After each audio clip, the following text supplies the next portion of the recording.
The land beyond the bridge has been in my family for generations. 44 acres of farmland. My father was as rooted to the oak tree in our front yard. Although he was sympathetic to my plight, he was certainly not going to move just because his daughter's college boyfriend had killed himself 2 miles down the road. Everyone had told me that it wasn't my fault. Travis was sick. But they hadn't seen the look on his face when I told him it was over, that I couldn't do it anymore. I'd left school and left him there because I'd been too afraid to deal with a situation that had grown steadily, unrelenting worse. And he had chased me. My father thought he was drunk when he showed up, wild eyes and dishevelled, trampling my mother's buttercups in his bare feet on a soggy February afternoon. I wish he had been, drunk or high. Both were temporary states, unlike the schizophrenia that had begun in its manifestation when he was only 16 years old. He just stood there, screaming my name, as my father first tried to reason with him, then threatened to call the cops. It was only when my father got a shotgun that I stepped out onto the porch. "Daddy, no," I cried, then turned to my lover of the past 3 years. "Travis, you have to go. It's over." "It's not over," he insisted, his tears meddling with the misting rain. "I need you." He took a step towards me, and my father pointed a gun at his chest. Travis paid him no mind at all. He took another step. Dad cocked the gun. I'd never seen my father's face so pale, so grim. One hand gripped the barrel, and his finger poised on the trigger. I panicked and did the only thing I could think to do. Travis ran away from anger. I carry over from his childhood. I railed at him. "I don't love you anymore. Leave me alone. Go." His face twisted in grief, and he clamped his hands over his ears. Then he ran, straight down the middle of the road, leaving his battered black Sentra parked in the driveway. "Travis, no!" I screamed, and jumped off the porch. My father threw down the gun and grabbed me, lifting me off my feet, as I fought to get free, to chase Travis down and tell him I was sorry. I didn't mean it. "Mary, call the police," Dad shouted, but Mum already had the phone in her hand. I'm not sure when he painted the message, before or after the confrontation, or where he'd gotten the paint. Graffiti on the abutment was nothing new. He might have even found a can there, left behind by some drunken teenagers. All I knew was the paint wasn't even dry by the time the cops got there. I'd heard that little detail in a whispered conversation in town. Paint dripping down concrete, blood poiling on the asphalt. Red, colour of anger, colour of agony. Travis had scaled the grassy bank and climbed onto the bridge, 17 feet above, and then he jumped. The plunge had broken his neck. "I love you, Steph," his last words to me. What a difference that one little letter made. That change in tense. Those 4 words burned down my eyelids when I tried to sleep. I imagined him saying them, the hurt and reclamation in his voice. He had died in turmoil. Maybe that was why he was haunting me. I didn't leave the house for 3 weeks, didn't attend his funeral. I couldn't take the whispers that I was the reason for he had done this, nor can I face his mother. The sight of those crushed flowers out the living room window devastated me. I remembered an English lit professor saying that buttercups bloomed on the banks of one of the rivers of the underworld to lift the spirits of the dead. Only I don't think Travis had made that journey. I felt him right there with me. I noticed it on the radio first. Back in an apartment near school, Travis had an old guitar in his closet. Every once in a while, we'd go to the park and he'd bring it along. He'd say, "Got any requests, pretty girl?" "Anything you like, as long as it's Yellow Ledbetter or Sweet Home Alabama." We'd laugh, because those were the only 2 songs he knew how to play. In the weeks following his funeral, it seemed like every time I turned on the radio, I heard one of those songs. Pretty coincidental, considering how old they were, so I stopped listening to the radio. On the third week, my mum and my little sister coaxed me into going with them to look for Alison's prom dress. I knew my family was worried about me. I spent most of my time in my room. I forgot to eat. I just wanted to sleep, to escape my thoughts, even my dreams. He found me. No one thought to tell me about the spray painted message. When I first saw it, it hit me like a punch in the throat. What? I wheezed, and had the crazy thought that maybe no one could see it except for me. Alarmed, my little sister stomped on the brakes, inciting a new level of panic. Go, I tried to gasp. She didn't understand, but my mother did. Alison, drive, she said, and my sister took off so fast we fishtailed. Tears stung my eyes and I couldn't breathe. What happened next rocked me. The radio blared to life, blasting Yellow Ledbetter.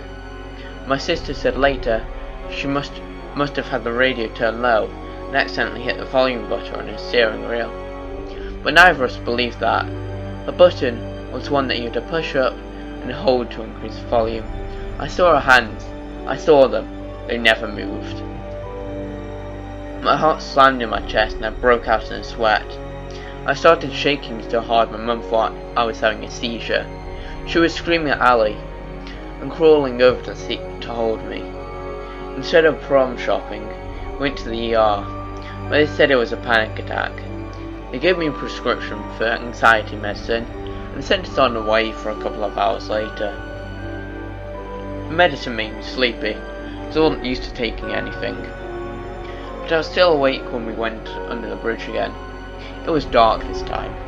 There was a curve in the road just before the underpass. One moment when the headlights hit the blood-red letters. I loved you, Steph. All I could see was the grief in his face. See him clamping his hands over his ears, trying to shut out my hateful words. He had died thinking I hated him. It was too much to bear. The wall seemed to close in after that. I couldn't stand to be so close to the place where he died. I couldn't stand my family's worried looks and whispers. So, I went back to school. Back to the apartment Travis and I had shared. A fresh hell awaited me there. God, how it hurt to see the pictures of us, smiling, kissing, hugging. We'd been so happy once. He told me early on that he'd been diagnosed with schizophrenia as a teen, but it seemed to be well controlled with medication. If Travis hadn't told me, I never would have guessed. Not back then anyway. He was so gentle, so generally happy and loving. He had nearly 2.5% perfect. Passionate, wonderful years. But last September, he started acting strange. A waiter first drew his suspicion. We were at a bistro near campus, one we frequently visited for breakfast, when he leaned in and said, "I think that guy just put something in my food." "No way," I whispered. "We tip him well. Why would he do that?"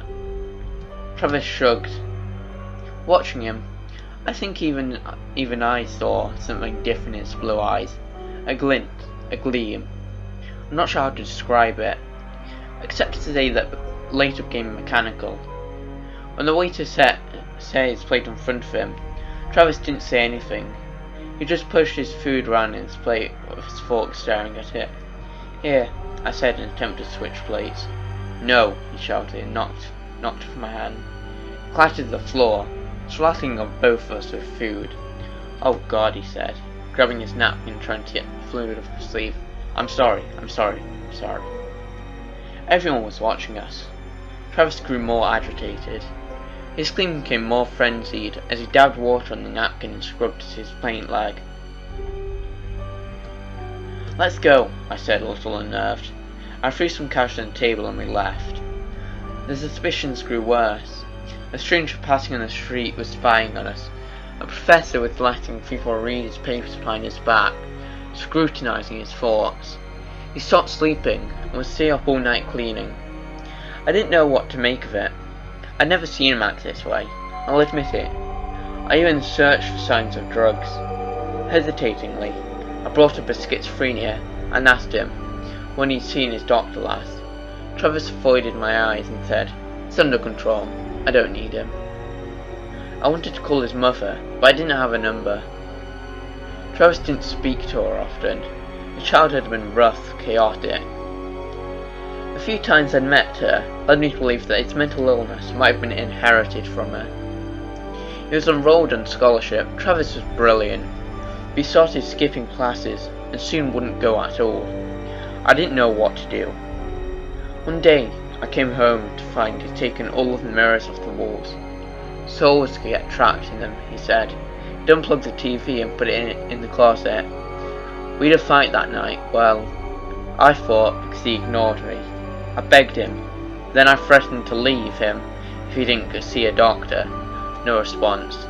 He sat on the couch, hugging his knees and rocking, staring at the spot on the wall where the TV used to hang.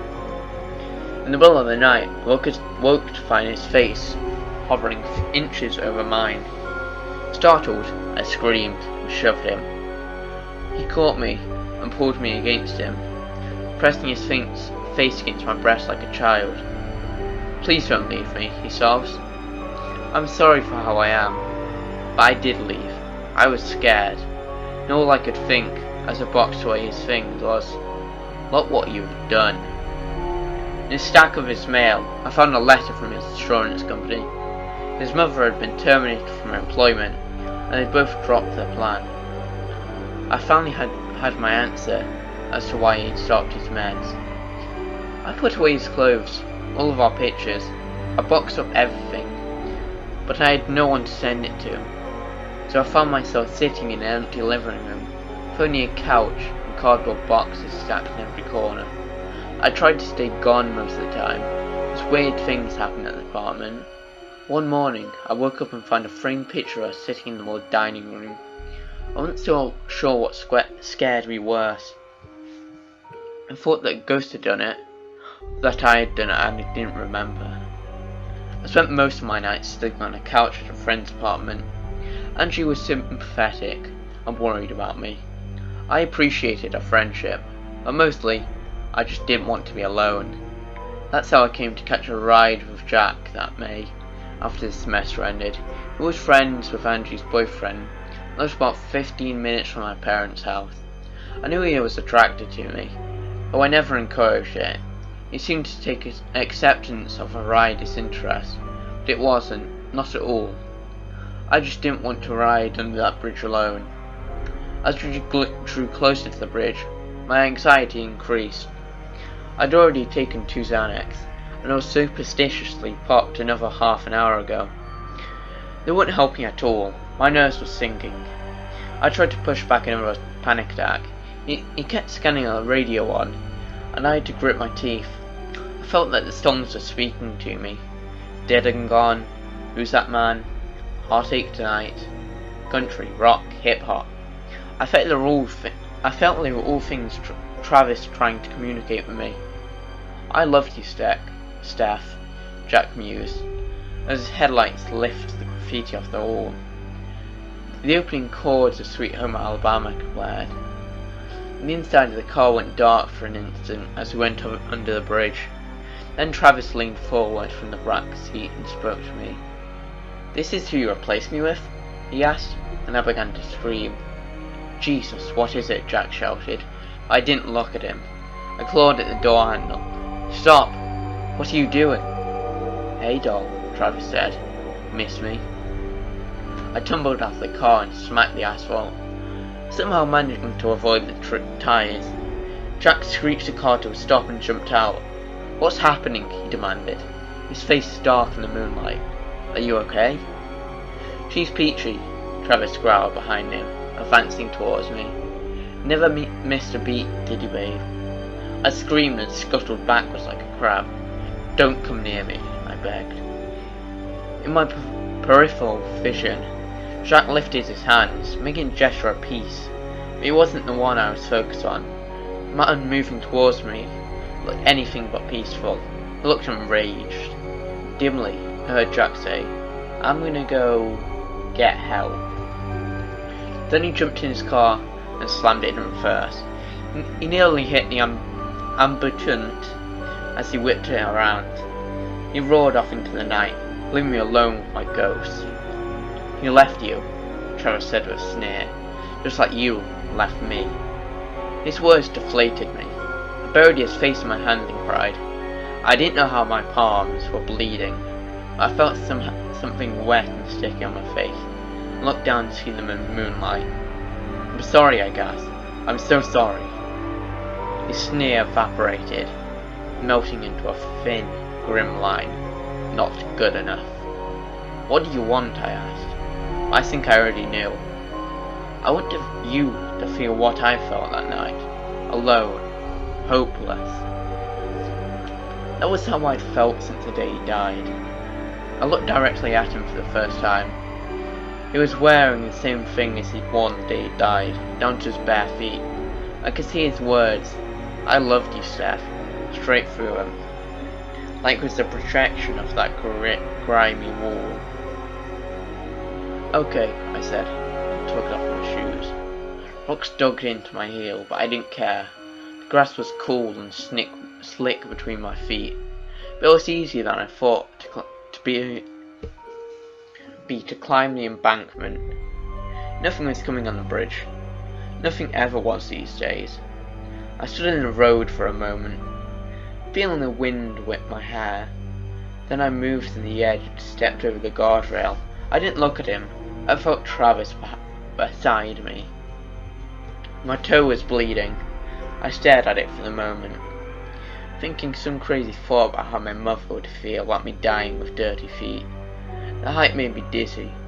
I swayed a little more, and almost fell right then.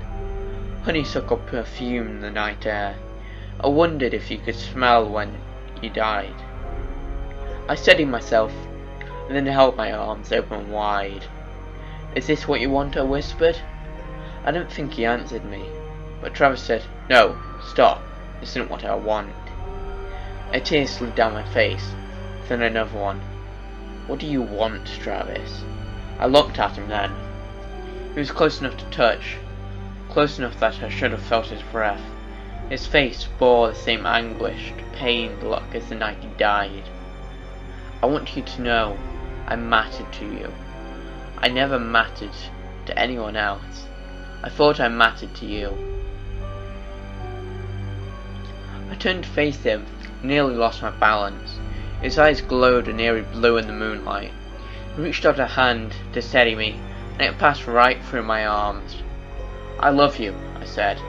Of course you mattered to me. "You cut off my songs. You packed away my pictures. You didn't even come to my funeral." "I couldn't," I gasped. "I couldn't see you like that. I know it was my fault. I was just scared. I didn't know what to do that night. I don't know what to do anymore." We stood there in silence for a moment. Dimly, I thought I heard sirens. "I love you," I said. "I've always loved you." "Go home, Steph," he said softly, and then he disappeared. Broken, confused, I crossed back over the guardrail and gingerly made my way back to the embankment. I crossed over to the concrete wall and laid my palm against the words written in red. "I loved you too," I whispered. Then I started walking down the centre of the road. I made it almost a mile before the police picked me up. I spent a week in a psychiatric hospital where they diagnosed me with a mental breakdown. They put me on antidepressants and weekly therapy sessions. My sister took me to pick up some things from the apartment. I paid my rent up, but the family didn't want me to stay alone for a while.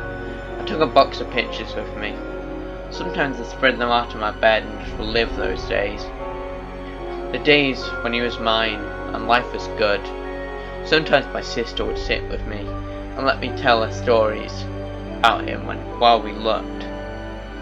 I know I told her some of this day once over, but I didn't think she'd mind or judge me. She'd love Travis too. "This one," I say, tapping a framed photo of us. "This was our first date." Travis sat beside me on the grass. His handsome face lit up in a grin. I took my breath then, took my breath now. His battered old guitar lay beside him. We'd be at the park with friends, and he played his yellow Ledbetter for me and sang along. Sometimes later, one of his friends would tease him about his singing voice. It was good enough, he replied with an embarrassed smile. He ducked his head and grinned up at me as he reached to squeeze my hand. It kept her in my company. The bridge no longer scared me. The songs on the radio didn't scare me. They only made me miss him. I missed him more and more. Tried to act normal for my family, even for Travis, if he was watching. But the loneliness seared me. Nighttime was the worst. I missed his arms around me, missed his breath on the back of my neck as he snuggled against my back. I wore his old t-shirt to sleep in. Sometimes I caught a whiff of his scent, but after a while, they smelled like me, not him. One beautiful crisp October day, I was driving to the grocery store for my mum. As I approached the bridge, I slowed down, turned the radio up, and hit scan. No song greeting Travis. It devastated me to think he was finally, forever slipping away from me. I pulled the car to the side of the road and parked. "Travis, can you hear me?" I asked, and he hit scan again. Nothing meaningful. I reached under the seat and retrieved something in a paper bag that I had stolen from my dad's garage. A can of black spray paint. I walked up the wall, traced my name with my fingers, then wrote over the top of it, "I still love you." I took off my shoes and socks, and left them on the side of the road in front of the car. The radio blared suddenly with the song, "Don't," but I was already crossing on the embankment. Dimly I heard static, as it scanned on its own, and landed on the song, "Stop, in the name of love." I laughed and sang along. When I reached the top of the bridge, and stood up on that same edge, I felt at peace. I saw a moment from the corner of my eye, and wasn't at all surprised to see Travis beside me, transparent in the late afternoon sunshine. Sadness pulled at his handsome face. "Don't look at me like that," I pleaded. "I miss you. I need you. Play our song." Faintly from the ground I heard the faint strains of yellow Ledbetter. Then I jumped. I woke up in the hospital a few hours later. My father had found me lying on the road beneath the bridge, on his way home from work. Like I curled up to take a nap. There wasn't a scratch on me. I can't remember much after I jumped. Only hazy dreams of Travis holding me and telling me I had to go back, that it wasn't my time. Telling me he'd never leave me. Nobody believed me when I told him I jumped. But I know I did. I also knew Travis saved me somehow. Look at my father's haggard face. I was glad he did. I held my dad's hand, shocked at how old and frail he suddenly seemed. I felt so ashamed.